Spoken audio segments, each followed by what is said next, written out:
তো তারপর বলেন আপনার এক্সামের প্রিপারেশন কেমন? প্রিপারেশন তো ভালোই। খুব ভালো। আজব আজব কথা সব তোমার কাছে। আচ্ছা, তো তুমি টপার হও না কেন?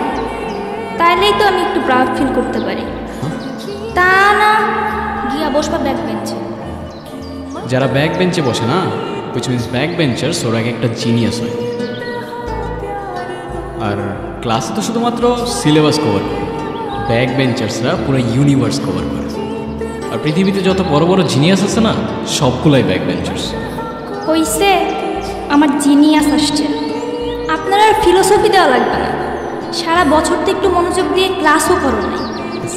তুই তো বলবি তুই টপার না।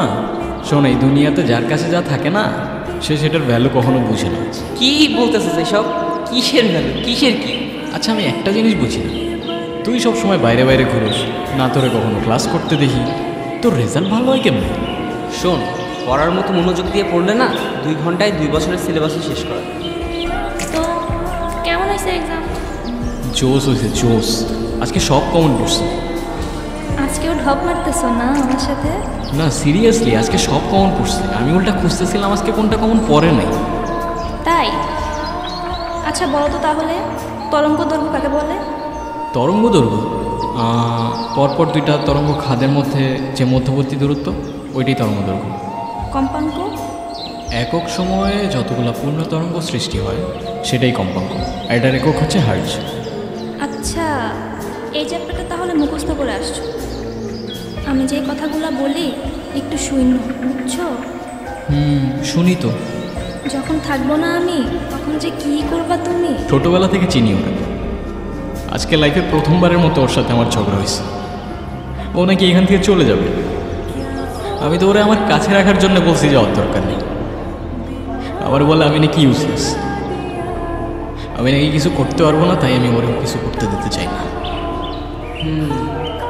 বুঝছি। নিবি নাকি একটা? ক্যান্ডি দিয়ে কি করবো? আর কনসেন্ট্রেশন দরকার নেই। কিসে কনসেন্ট্রেট করবো? শোন, শুধু কনসেন্ট্রেশন, আমাদের সবগুলো ইমোশনের একটাই সলিউশন।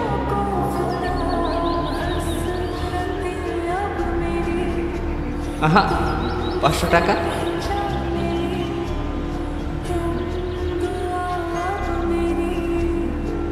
পরীক্ষার ফিসের টাকা এখনো দেই নাই। নিবি কিনা তুই ডিসাইড কর, আমি জোর করবো না।